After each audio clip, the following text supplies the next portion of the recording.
And we'll wrap. Yeah. Immigration is still one of the biggest issues in Florida and around the country. Yeah. You've been accused of wanting a pathway to citizenship for illegal aliens. How do you respond to that, and what exactly is your position on that? Do you support deporting all illegals? My response is I've never supported a pathway to citizenship. I know the video that people are referring to. I did an interview with CPAC back in 2021. This is before Joe Biden let in more than 10 million illegal aliens into the United States. And the question was about how do we actually bring immigration into common sense reality today? And I said, you have to start with border security.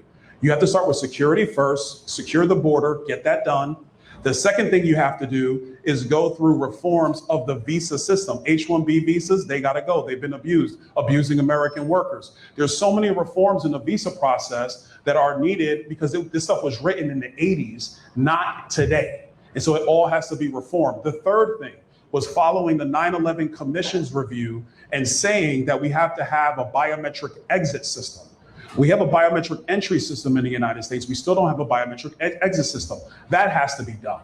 Then I said, we have to make sure we end chain migration. We should go back to a quota system in immigration because the United States has to be able to assimilate people coming into the country. If you have workers who are using visas to come in, we got to be able to take stock of that, assimilate them into our way of life.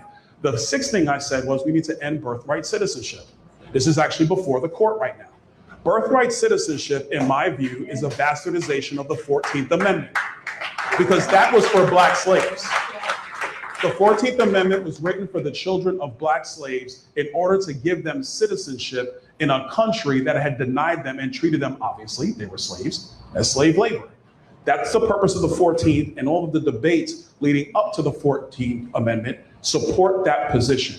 What the United States has done in practice, not by law, not by constitution, is that if you're just born in the United States, you've been granted citizenship. But let me explain what this means to people. The Chinese government has over 500 birth tourism companies where they have Chinese foreign nationals who basically come over on a tourist visa, give birth in the United States. The baby is now a US citizen under the way it's looked at, and then they go back to China. And then that child who has citizenship has the ability to come into the United States at any given point in time. The parents don't have allegiance to the United States. The parents are not subject to the jurisdiction of the United States, but the children are now somehow citizens. That's crazy. And that's what current interpretation does. So these are all the things I talked about in this video. And then at the end of it, I said, and then once all that is done, the American people are good people. You would probably have a debate on what to do with everybody who's still here. But that's the end, not the beginning. The Democrats, what they want is to do a pathway to citizenship up front. I will never support that, ever. That's amnesty, and it's wrong. And by the way, that's what happened in 1986 when they did the immigration deal that Ronald Reagan did amnesty for 3 million illegals at the time. And the promise was they do border security and immigration enforcement. And the wall never got built. So we've tried this before. So my position is get all the stuff done. Then you can talk about who's still here. 100% I support deporting illegals. I supported Donald Trump. I support it today. What Governor DeSantis is doing today with members of law enforcement all being under the 287. So, for all you people, first of all, I just want to give you opportunity to just look at someone else being able to tell you the same thing that I've been saying. Someone who looks like you, someone who understands what it means to have allegiance to people instead of party, right? Because what the Democrats want to sell you is something that has failed in the past, and that is progressivism. We got into World War II with regards to this, and not in this country, but this is how World War II started, with these whole progressive ideas, right? That are ideas. Excuse me. Nothing that's actually you wonder why the Democratic Party are so bad at policy. Well, if they if that stuff didn't work during World War II, how could you expect it to work that much more differently today? The problem with the Democratic Party is we got a whole lot of people who are participating as leaders who doesn't have an allegiance to people, as they, their motto is, if they are their motto, what is their motto?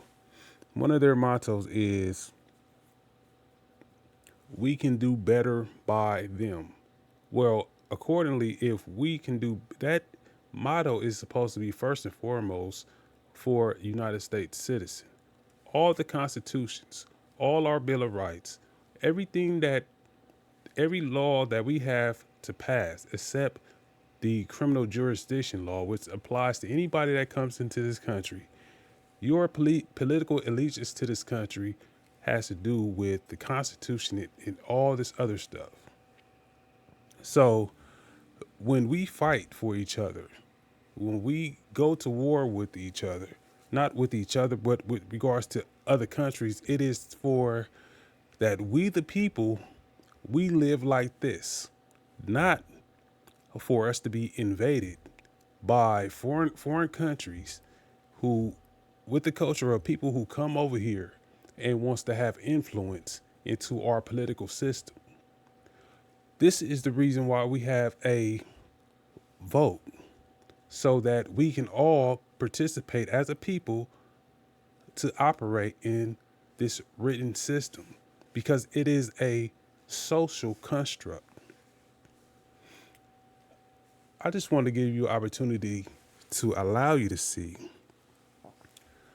someone else say this besides me, so that by no means do you consider me a racist person. By no means am I racist. I am just about what's right is right and what's wrong is wrong. What's right is that you stop this. I'm glad that he brought up Ronald Reagan, because while President Donald Trump has taken on the motto of MAGA, it is a stark difference from the Ronald Reagan administration.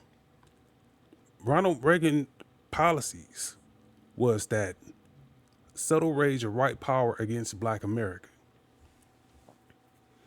amnesty, the war on drugs, mass incarceration, taking social programs out of schools, while giving STEM and education to white schools. Welfare queen, taking dads up out of houses, continuing that.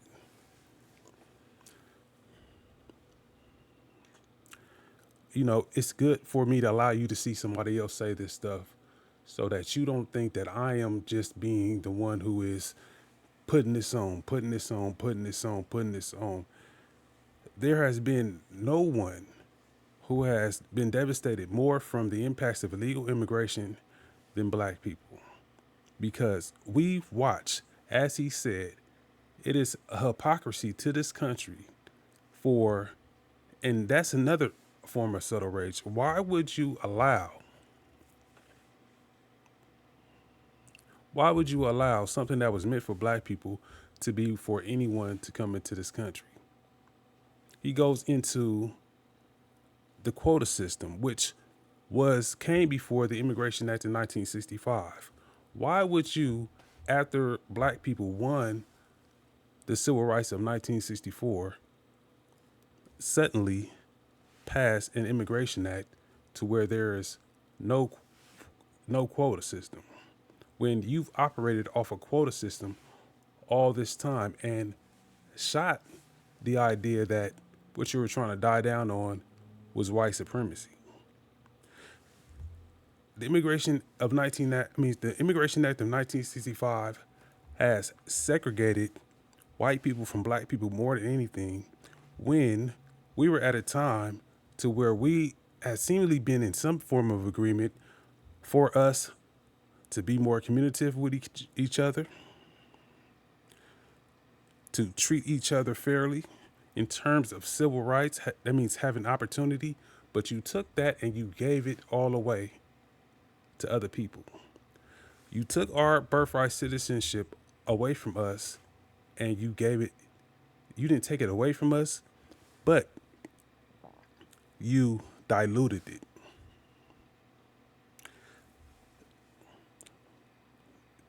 If white people don't understand, right? Like that black people are not the second class anymore. So this is a conversation, right? Because this is a conversation for white viewers and black viewers of how our communication needs to be get back right together, because we still have a thing of white supremacy in this country to where you just think that black people were, it is thought that black people are just so unintelligent that certain tools are being used, particularly from the Democratic Party, to manipulate us into voting for them, because they believe that the party of the system comes from the allegiance in the system, the written system that we vote for is more about party than people. Here we are having to deal with all this because of white rage, because of white power, when if white people just to wake up, the ones who have this ideology that you must be against a black person, when the black man has assimilated more into this country more than anyone, you wouldn't need cultural districts for all these other people. No Filipino towns, no Chinatowns, no little Tokyos, no all these different forms of cultural districts that we have in this country. While Los Angeles is just now barely getting a black cultural district. Barely. If you would have put the STEM into the schools instead of, while you were worried about Russia during the Cold War, giving more of a sense of us being a unit and working together, putting the same emphasis into black schools that you put into white schools in terms of STEM. It's just so significant that you see someone else talk about this type of stuff more than me, because it's not racism, it's what's right. It's nationalism. So that is the thing different from the Reagan era and the Trump era. So when people try to call out that he's racist and stuff like that, no. Listen, how can a man, right, who is so racist against Hispanics, have Marco Rubio as the Secretary of State? Marco Rubio has more jobs than anything to do. He's acknowledged Marco Rubio as giving him the ability to understand diplomacy a lot more, being more diplomatic in terms of instead of being just strict on business, being a little bit more. When you see him in Iran right now, and you see that he's bringing these ships over from the Strait of Hormuz, filling these oil tankers up so that these other countries can now buy U.S. oil. And now that he's done that, America is becoming the number one oil producer, not only the number one oil producer, but the number one oil exporter. That is not only a form of business, but it is a form of diplomacy also. Like, we can take care of you over here while we fix what is going over here in Iran.